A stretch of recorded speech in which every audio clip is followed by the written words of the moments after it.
Ok.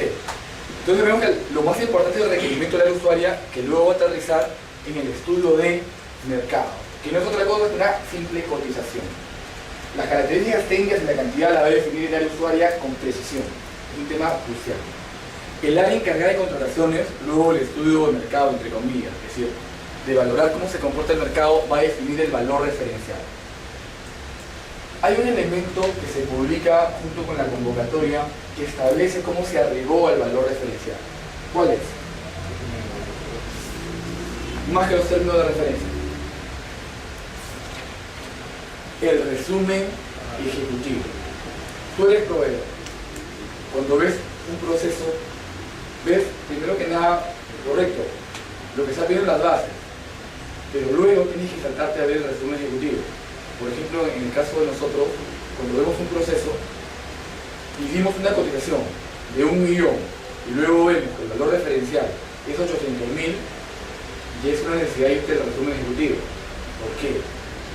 Porque si yo cotizo 1 millón, ¿cómo llegó la entidad a 800.000? Puede que Mafre o Positiva le haya cotizado menos. Es una posibilidad. Puede que la entidad, en función a lo que establece la norma, haya utilizado el precio anterior, precio histórico. Puede que el broker le haya dado una estructura de costos. Pero todo ese escenario me permite saber qué precio voy a ofertar yo finalmente. Porque quiero saber primero cómo llegó la entidad. Es una información valedera que le sirve a los proveedores y que también le sirve de sustento a la entidad que establece cómo llegó, por un tema de evitar responsabilidades. También se establece en el expediente el tipo de proceso de selección. ¿Cuántos tipos de proceso de selección hay dentro del esquema clásico? ¿Cuántos hay? Primero tenemos la menor cuantía, que tiene como tope hasta los 40.000. Va de 11.100 a 40.000. Porque recuerden que menos de 11.100 son contrataciones directas, no se guían por la ley de contratación. Luego viene la adjudicación directa selectiva, desde 40.000 hasta 200.000. Luego encontramos la adjudicación directa pública, de 200.000 a 400.000. Luego tenemos los concursos públicos para servicios o consultorías y las licitaciones para bienes u obras, de 400.000 para arriba. Ok, esos son los tipos de procesos. Luego de ubicar los sistemas y las modalidades. ¿Cuáles son los sistemas que establece la normativa? Suma alzada, periodos unitarios. Ya ves el esquema mixto. ¿Cuándo es suma alzada?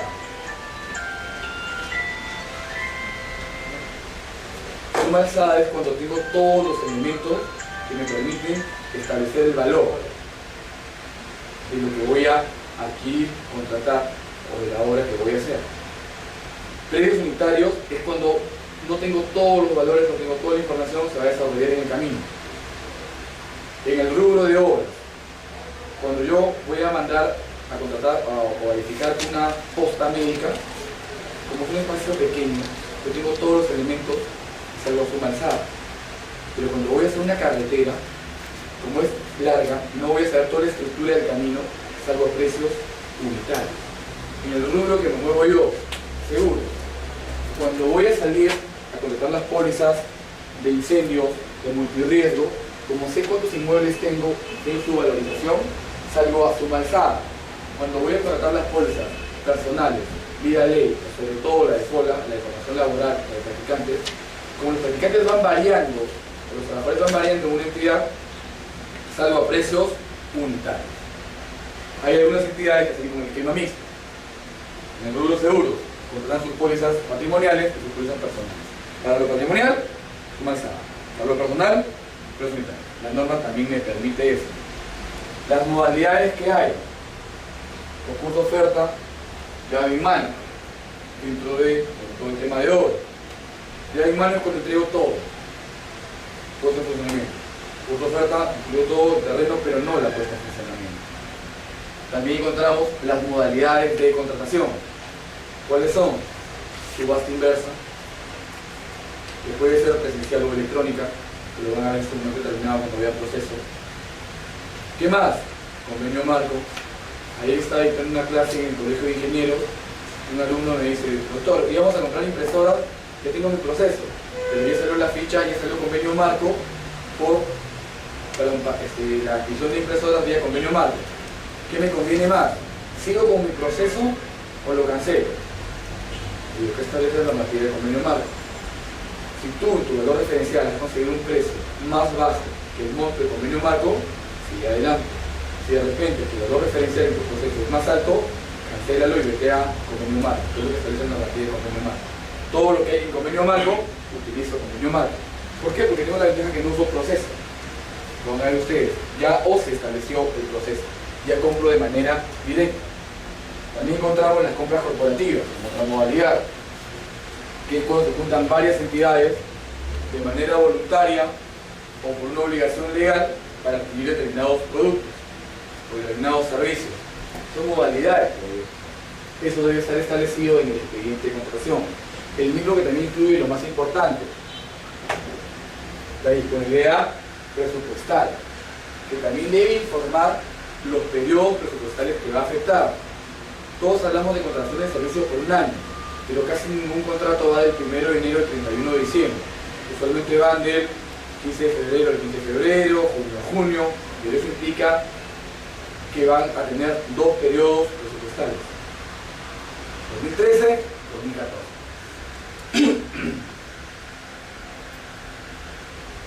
Recuerden que acá nos estamos moviendo en etapa de actos preparatorios. El expediente debe estar en custodia del área encargada de las contrataciones, salvo en la etapa del proceso de selección que se le entrega al comité especial. Luego de consentida la buena pro, el expediente debe ser devuelto al área encargada de contrataciones. ¿Qué debe contener? Toda la documentación desde el requerimiento hasta la conformidad y pago, que es cuando se cierra. Debe incluir las ofertas no ganadoras. Inclusive, si por alguna de esas cosas de la vida son miembros de un comité especial, no se olviden de guardar también los sobres.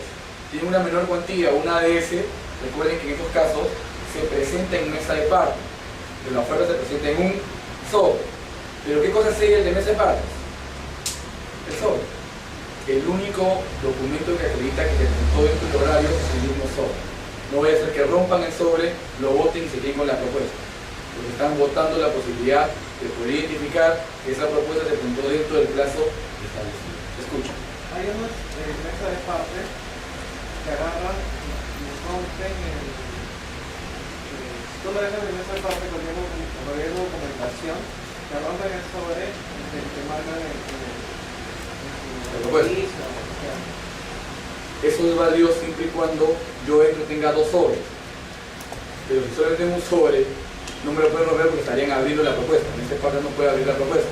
Depende de cómo lo entregue. O sea, hay que dar la instrucción adecuada a mesa de parte. Lo adecuado es que no rompa, que sepa, que coordine con el comité, que lo recibe y se lo entregue. Eso sería lo más adecuado, para que no se ponga una situación en la que termine perjudicando o abriendo el sobre antes de tiempo. Es importante la indicación y la conexión con mesa de parte. Se debe indicar también la fuente de financiamiento. ¿Cuáles son las fuentes de financiamiento más comunes que tienen las entidades públicas? RDR y RO. Recursos directamente recaudados, recursos ordinarios. Una vez más, el expediente es en custodia del área de contrataciones. ¿Qué pasa si una acción de control pido el expediente y el expediente está incompleto? ¿Quién tiene la responsabilidad de la custodia del expediente? Va a asumir la responsabilidad. Recuerden, el expediente también tiene que estar soleado, establecer el orden adecuado, sobre todo para evitar que se ingresen documentos fuera de tiempo.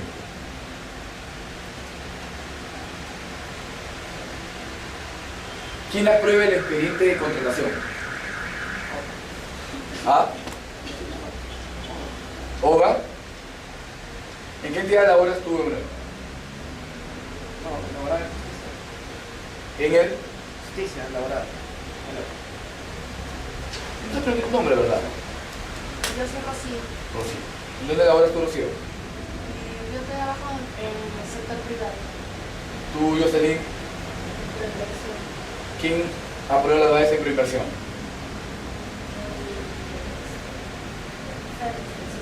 Jefe de administración.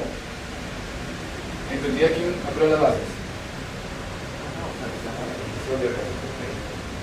¿La comisión de qué? La comisión encargada de comisión. Tercero, entidad, sector privado. Sector privado. No me suena más complicado. Sí. Sí. En tu entidad, ¿quién aprueba las bases? ¿O del sector privado? No sé, el Estado. La comisión, supongo, yo recién tengo un mes en esta entidad, ¿Qué entidad? en la Universidad de Villarreal. Cada entidad, realmente quien debe aprobar el expediente es el titular, pero es una facultad delegada, sin establecerse justamente en el ROF. Muchas veces está, puede ser OGA, puede ser DIGA, puede ser administración, puede ser una comisión, o sea, depende de cómo es estructurado cada entidad, no hay una línea general. Lo correcto es que cada expediente sí cumple con la parte de aprobación. Ahora, por un expediente declarado desierto, luego el informe correspondiente que establece que ha sido declarado desierto puede habilitar inclusive un nuevo expediente, solo si ha implicado una modificación sustancial en algún extremo. Usualmente, ¿por qué creen que un proceso queda desierto? Porque puede quedar desierto un proceso. Porque no se presenta. ¿Pero por qué creen ustedes? Obvio, si queda desierto, porque no se presentan, no firmaron el contrato. Hay dos posibilidades. ¿Pero por qué? ¿Por qué no se presentan los postores? Porque no cumple con las características, o lo más común, porque el valor referencial era insuficiente. Se tiene que establecer esto justamente para poder hacer la modificación correspondiente. Sí. Disculpe, hay una camioneta negra de ustedes, alguien de acá. Azul, que está un poquito más cuadrada, tenemos que, para que nos, por favor. Cuando hago el estudio de mercado, que es responsabilidad del área encargada de contrataciones, ¿qué debo establecer claramente? Para permitir el valor referencial, primero que nada los costos. ¿Qué más? Cuando hago el estudio de mercado, ¿de qué me percato? Pluralidad de marcas y postores. Lo dijimos hace un momento, indagado cómo está el mercado. No es lo mismo comprar computadoras que comprar equipos biomédicos. No es lo mismo contratar el servicio de internet o de mensajería que contratar el servicio de transporte de valores o el de seguros. Información que pueda servir para establecer los factores de evaluación. ¿Qué información puedo obtener que me permita influir sobre los factores de evaluación?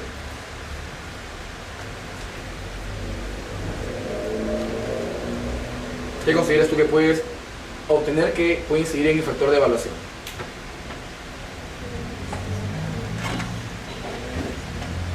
¿Cuáles? Experiencia, ya voy a hacer una consultoría y el factor importante es experiencia, quiero ver cuántos consultores hay sobre este tema. ¿Okay? ¿Otra información? Congruencia. Congruencia es un requisito de los factores de evaluación. Pero en este momento estás en tu estudio de mercado. ¿Qué factores, qué información del estudio de mercado te puede servir? ¿Qué más? Volumen de venta voy a contratar directamente con los fabricantes. Si voy a comprar un montón, no es lo mismo comprar un poquito. No es lo mismo comprar 20 computadoras que comprar 2000. Y eso también me puede permitir, si voy a comprar 2000 y me aproximo a los fabricantes, verificar si puedo obtener descuento. ¿Perdón?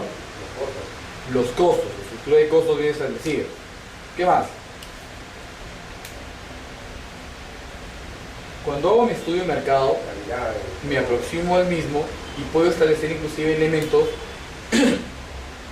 que originalmente no sabía. Voy a comprar determinados productos y luego me voy a dar cuenta que se requiere para ese producto determinado que el proveedor cuente con buenas prácticas de almacenamiento. O si son productos importados, saber que tiene el distribuidor autorizado del fabricante original. Esos elementos me permiten el estudio de mercado. Otro elemento interesante que me puede permitir el estudio de mercado es, al momento de indagar, me percato que hay determinados postores que me dan mejoras. Valor agregado. Exacto.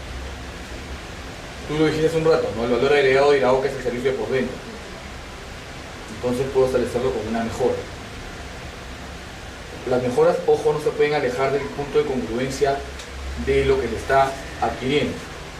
Yo me voy a olvidar, una vez estaba en un proceso que estaba revisando y una entidad iba a adquirir, creo que 2.000, o sea, seguros vehiculares para su flota de 2.000 vehículos. El seguro vehicular hace su proceso, pero luego habían puesto como mejora aquella 20 puntos, aquella empresa que le otorgue los SOAT para esos vehículos. No puedo alejarme del objeto. El objeto es seguro vehicular. Ese es el objeto. Las mejoras deben ser congruentes con ese objeto. El SOAT es otro servicio, además, es un commodity enlatado que se adquiere por subasta inversa. Era otra cosa. Muchas veces en el punto de mejoras, las entidades se olvidan de la parte de congruencia.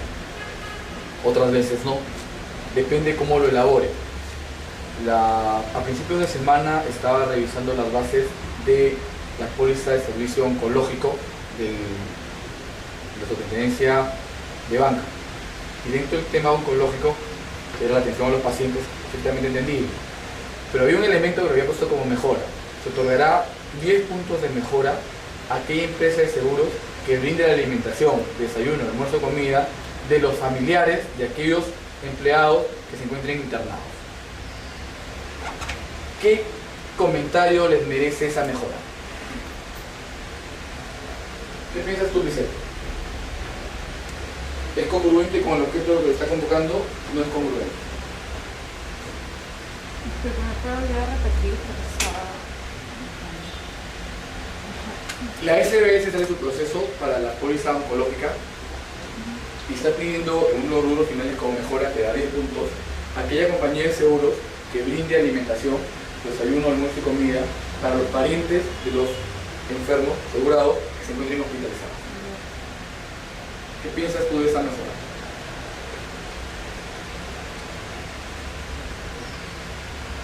No es el objetivo, porque lo que yo quiero es el objetivo original, pero hay muchos enfermos de cáncer que viven de provincia.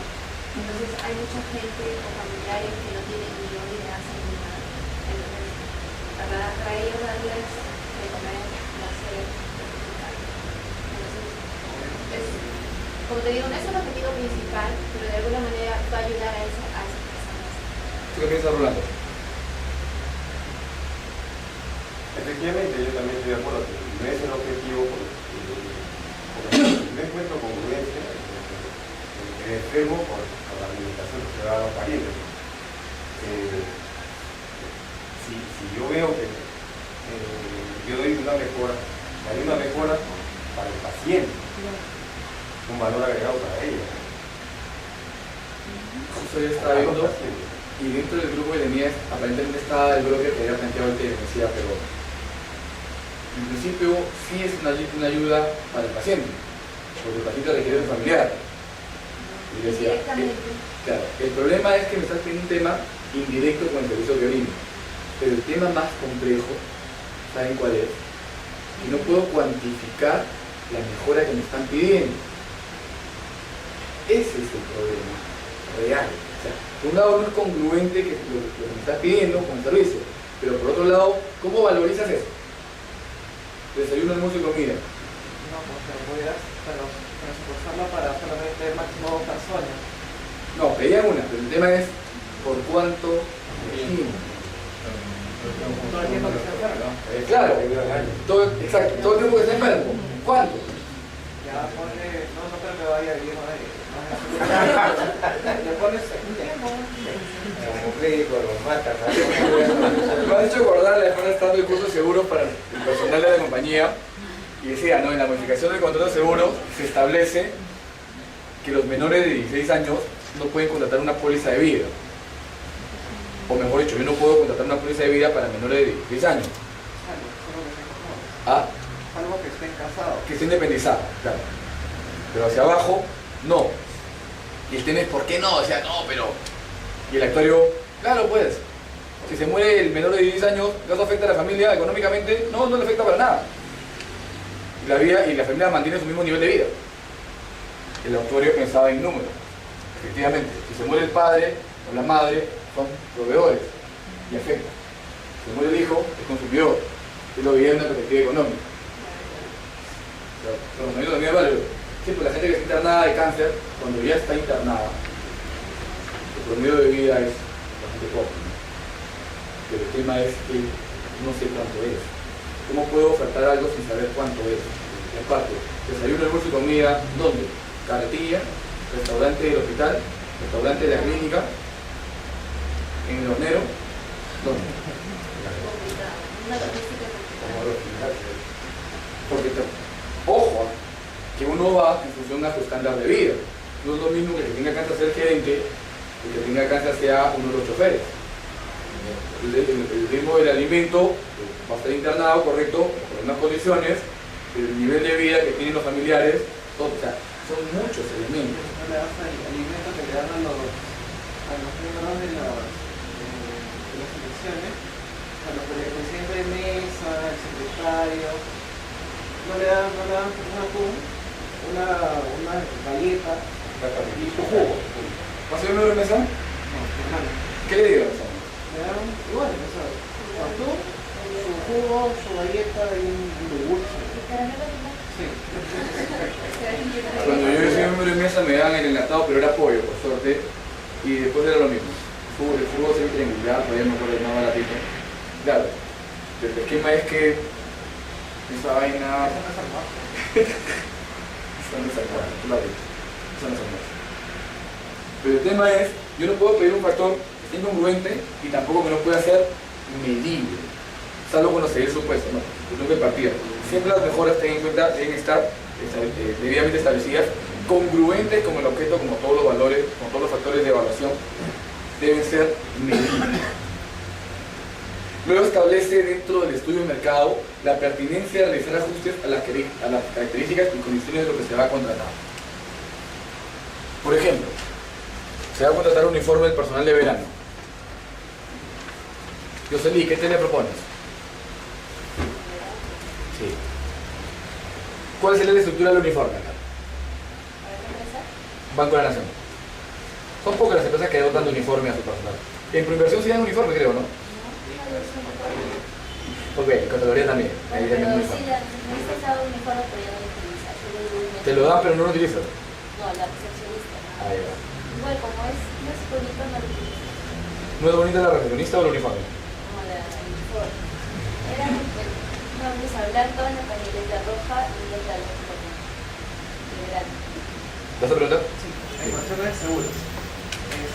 Ya, por ejemplo, ya una camioneta la han robado, pero esa camioneta era incautada y no estaba en nombre del Estado. Pero el contrato de seguro es con el Estado. O sea, pero solamente la tiene incautada y no está en nombre del Estado y la robaron esa camioneta. Lo que me dice el seguro es no te la puedo cambiar hasta que esté en nombre del Estado y además que... Tú sabes Poder Judicial, ¿no? No, de justicia. Ministerio de Justicia. ¿Con quién lo tiene? ¿Ah? ¿Con quién es tu seguro? Era... Ya. La primera, lo que pasa en ese caso lo dejo en el mundo púa. Se entiende, no lo vas a poder sacar por el seguro vehicular. Lo que tienes que ver es tu RC de terceros. Tu responsabilidad civil para terceros. Porque como no es un bien tuyo, porque no está inscrito... No, hay un nombre en el contrato de Estado. Esa camioneta. Ya. Es otro problema. O sea, ¿Tú cómo puedes asegurar algo que no es tuyo? Oye, pero te he pagado la póliza. Correcto. Pero para poder indemnizarte dentro del esquema de aseguramiento, tienes que acreditarme ser el propietario. ¿Te das cuenta? Oye, te he pagado, sí, pues, pero el hecho de que me hayas pagado no te da la calidad de propietario. Lo que tienes que hacer es la transferencia. Es un pero tema. hay una relación. ¿Por qué? Porque ahí están las Procuradurías Anticorrupción. Y la Procuraduría Anticorrupción te incauta un montón de vehículos, te incauta casas, incluso el seguro también te asegura las casas por robo, porque se incendie. O sea, ya, yo contrato y no me la vas a cambiar. Mira, en ese caso, lo que pasa es que en el tema vehicular sí te piden acreditar la propiedad dentro de lo que establece el Código Civil y los lineamientos registrales. Y además, no te la cambias si tienen carga. O sea, por ejemplo, me dicen, este carro tiene orden de captura, saca esa orden de captura, ¿y por qué no me la das mientras que yo regularizo? No me das una tarjeta, o sea, porque me dice, regulariza si no, no hay nada. A ver, ya ese tema lo he tenido con el mundo y con el área de vehicular. Si tú en tu póliza has delimitado, dejas pasado un tema adicional, primero, es decir, la compañía tiene que indemnizar independientemente del hecho de la transferencia de propiedad para la compañía. Son dos cosas diferentes. Ojo, yo primero indemnizo y luego la entidad transfiere la propiedad. Imagínate, se destrozó el carro, los restos pasan a nombre de la van a ser propiedad de la compañía, pero lo primero que tiene que hacer la compañía es indemnizar, y luego la transferencia de los restos es otra cosa. Son obligaciones diferenciadas, pero en caso de la indemnización, para que proceda la indemnización, el asegurado debe cumplir con una serie de requisitos. Presentar, por ejemplo, la información, parte policial, si ha habido robo, pero el requisito que siempre te van a pedir es la tarjeta de propiedad, porque acredita que es tuyo. Porque de lo contrario, ¿cómo te indemnizo a ti si no me acreditas lo mínimo indispensable que es la propiedad? Independientemente de que incautes o no incautes. O sea, lo que pasa, que desgraciadamente muchas entidades, es más, yo tengo un siniestro abierto del Ministerio de Educación del año 2006, que fue parte de bienes incautados a Montesino. Pero así como tienen son prolijos en decir, ¿sabes qué? Ya no te puedo cambiar tu carro porque no es del Estado. Pero tú sí, o sea, pero sí dejas que yo te pague por ese carro que no está en nombre del Estado. Sí entiendo tu razonamiento, Hay ¿no? incongruencia total, ¿no? Sí entiendo tu razonamiento. Lo que pasa es que, ¿de quién es la obligación de que el vehículo incautado pase a nombre de la entidad? Eso es de la misma Procuraduría con el Poder Judicial.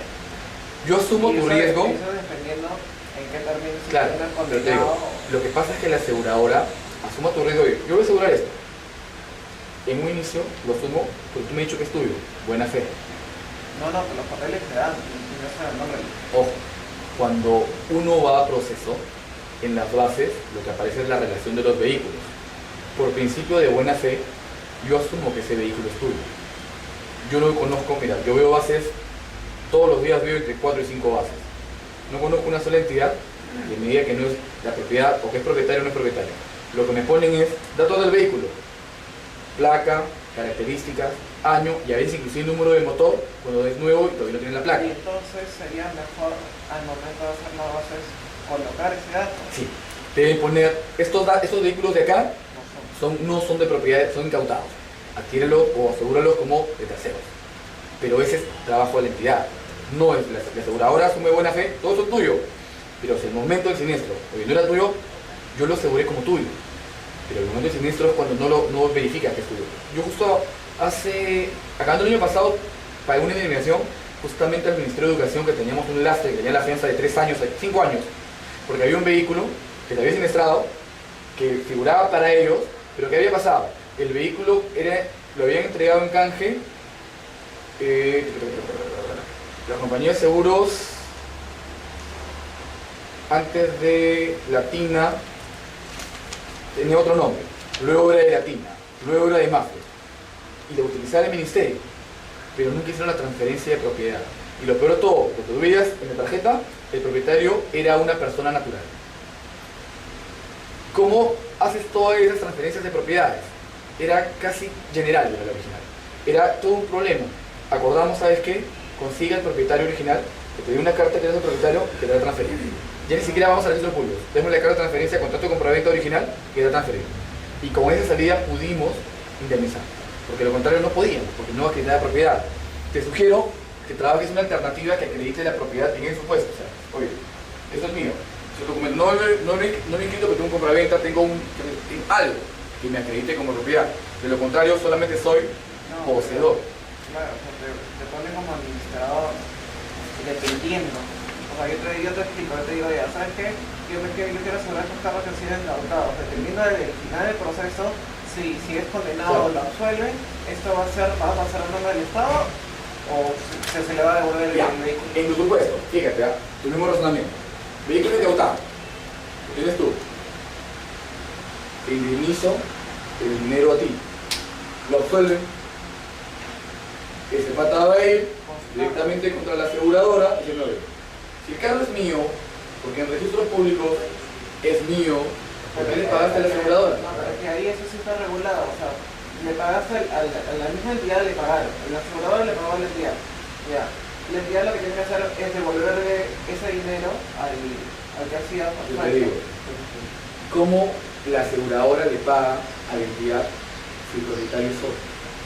La aseguradora no se va a exponer a que venga el propietario original y que te diga, oye, es mío. Ese es el problema. Yo veo problemas de ese tipo casi todos los días en todo tipo de seguros. Un ejemplo más simple, ya para acabar el tema. Vida ley. Se muere una persona, los asegurados son sus hijos. Usualmente los primeros que vienen son los hijos del matrimonio. Luego, a los 3 días, llegan los hijos del primer canal. A la semana llegan del segundo canal. Acá hay un indemnizo, porque todos son hijos. Todos tienen el apellido, ¿no? Todos están inscritos, todos. Y la plata no a los hijos. ¿Quiénes son los hijos? ¿Te das cuenta? O sea, son temas que vemos todos los días porque no hay salida a entender problemas puntuales. Porque tan derecho tenía el hijo del matrimonio que va primero como el que va al último. O sea, son situaciones que tienen que ver cada caso en concreto. Pero ahí es una acción reivindicatoria entre ellos, o sea, pues entre los herederos. Tú no tienes nada que ver. La aseguradora tiene que indemnizar a los herederos. O sea, tú lo cobraste y arréglate con eso. La aseguradora va y dice, oye, ¿por qué le pagaste a él y a mí no? Yo también soy hijo, a mí también me corresponde. Y tienes legalmente el derecho. Ser legal en una aseguradora es un trabajo bien complejo, porque tienes que ver, ya nos ha pasado, y una vez nos pasó lo más horrible, que se encontró la esposa y el primer canal en la oficina. Bien incómodo. Y nos ha pasado algo más complejo todavía. Ahora en Vida Ley, algunas entidades permiten el anticipo de enfermedades terminales. Me adelanta mi seguro Vida Ley para tratarme porque tengo cáncer. Bien, se le adelanta todo. De repente vienen los hijos después que fallecen, pero ¿por qué le adelantaste? Si ese dinero a mí me correspondía. O sea, es un tema bien duro. Pero cada caso se ve en concreto en tema de seguro. Pero me pasa una consulta. Sí. Es como otra aseguradora. Ya. Mafre, positiva o Pacífico. Pacífico es buena aseguradora. Pero yo tengo, la semana pasada me pasó un incidente en mi departamento, se me inundó mi departamento. Entonces, justo estoy como en los trámites de todo este tema. Ha ido un señor ya a verificar todos los daños. Entonces, ya el asegurador ya me pasó un correo solicitándome las cotizaciones y la prestación del banco con el que yo he comprado el departamento.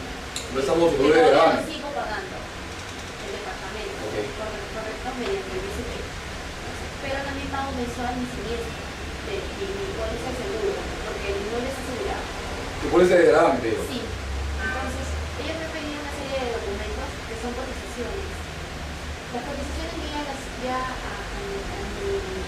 a mí me llegaron y yo se lo pasé a la aseguradora. Mi pregunta es, ¿ellos me van a verificar que esas cotizaciones verdaderamente sean las del mercado? O sea, ¿cuál es el procedimiento que ellos hacen para que ellos me puedan enviar un cheque? Dependiendo del tipo de siniestro, si es más tanto va un ajustador. ¿Hay un ajustador que evalúa los daños? No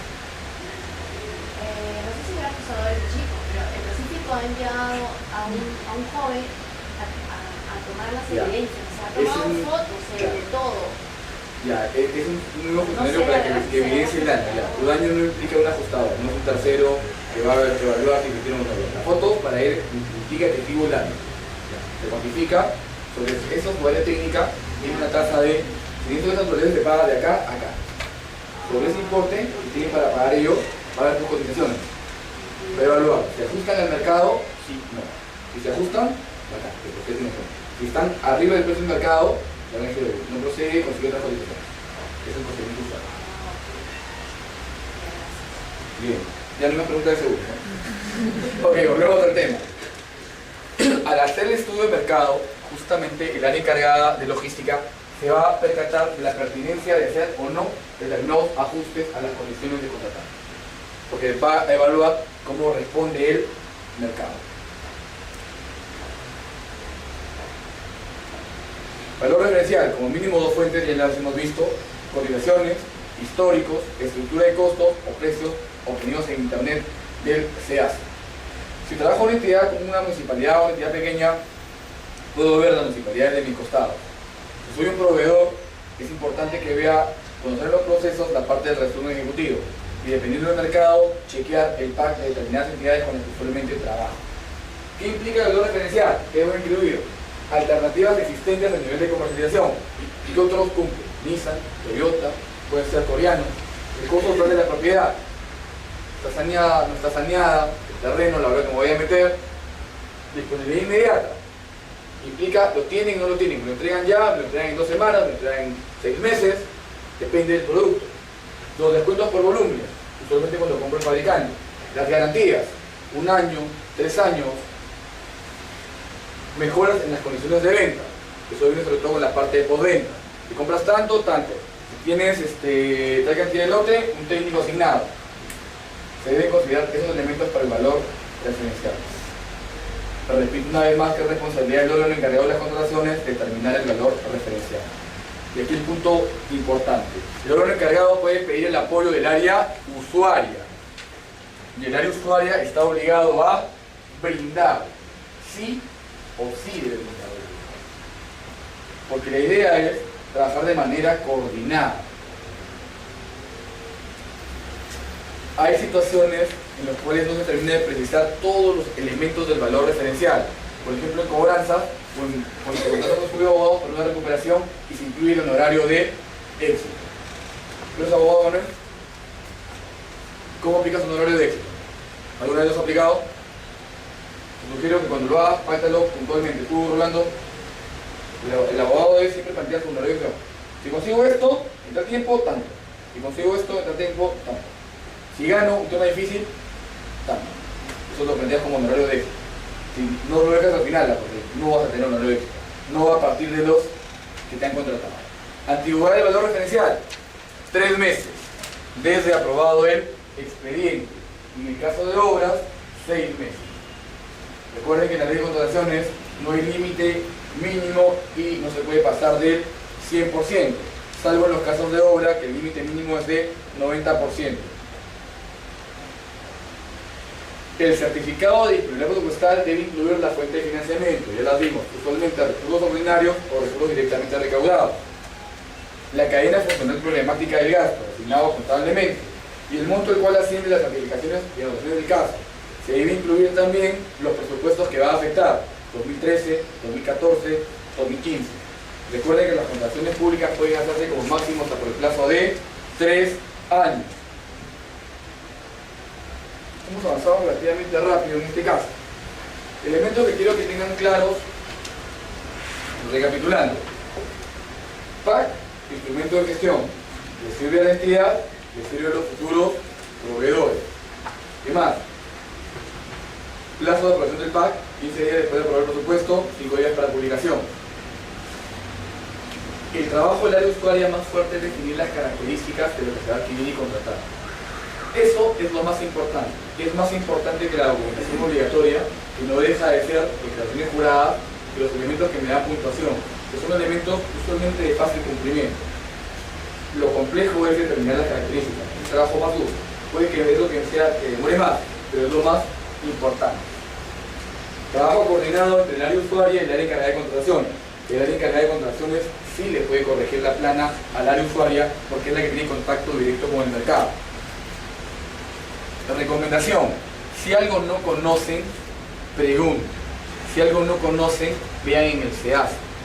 Si el área usuaria me está dando las características que quiere y es tan buena gente que me adjunta 3 cotizaciones, 4 cotizaciones, igual a su estudio de mercado. Juan seguro vive más tiempo y nadie es tan buena gente. Si el área usuaria me adjunta cotizaciones, es porque usualmente tiene interés con esas cotizaciones. Se lo digo por experiencia. Mi primo trabaja en sistemas en una empresa y ellos siempre suelen trabajar con sus clientes habituales, no porque tenga un beneficio, sino porque ya sé que son buenos. Pero ya, eso no es trabajo de logístico. El logístico tiene que hacer su trabajo y cuidar su frijol. Hace su propia cotización, busca sus propias cotizaciones, busca su propio mercado. Que nadie les diga qué deben hacer. Trabajo diferenciado. Me va a permitir ubicarme. No se olviden de mínimo 2 fuentes. Eso sí se verifican en los acciones de control. Fíjese todo lo que pueden hacer con el estudio de mercado y qué elementos van a incidir de manera determinante en el valor referencial. Dudas, preguntas, vean internet. Les dejo mi correo por si tienen alguna consulta, es oherrera@rimac.com.pe.